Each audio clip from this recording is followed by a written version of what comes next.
Dagan yung kay tao gyapon karon bisag alas 10 na. Pero more feeling ako pauli na silang tanan.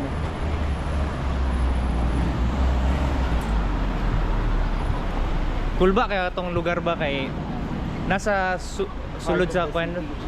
Nasa sa sulod sa building ba? Naglisod ko pangita ganiya. Naglisod ko pangita sa kwan. Kay Sige ka nawala, gyapon ko nawala ka. Ikapila. Guys, isod kayo pangitaon among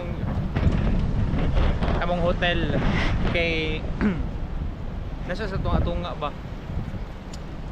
Di gamay kayang signage. Wala gi signage yun. Na, Hong Kong Mansion. Hong Kong Mansion gani. Abi na ko lugar Hi, to siya. backpackers? Oh. Adili. Abi na ko kay backpackers ang kwan. Kwan ra man day siya ding murag room ra man day siya.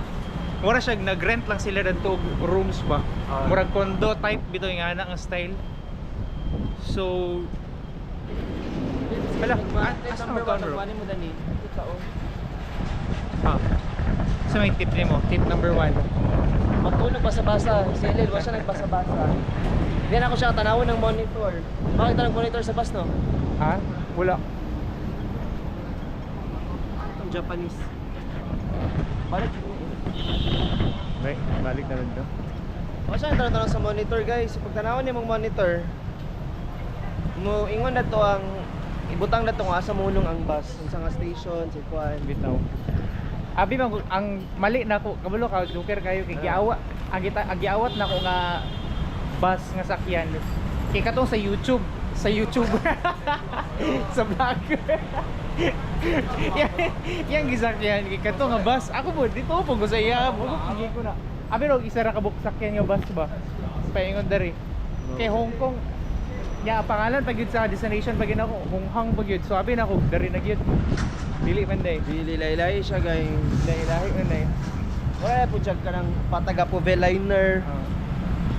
Sus ni abot meron ko sa Butuan instant Dahil pero siya paspas kayo Sinarot ng train yung- naka-train ko Mura naka-train niya po ka? Wala. Mura tayo mong load. Barato naman ang train 100 mo ka ng train? Pila? dili Pila? kuhan lang murag mga 10 or lagi promise 10 ra? 10 or 3 dili katugikan sa airport pa ingon dari mahal kung Ah. mag-train ka pa ingon duol na kay pan sa tanan 10 ra. murag 10 or 6 Rato ra siya in fairness. barato ra kay Pero nakuha na yung pang 41. Pila man to yung muna? di ang nabilin sa kuha kay mga kalimot ko basta kamot lang pila na to Sila naman tayo kuhaan. Uyulit na to na tayo $50 and 100 pag diha. gani Mahal lang, actually mahal lang Hong Kong dollars kay nagpa-convert ko guys ang 3,000 sa Pinas, mga 3,500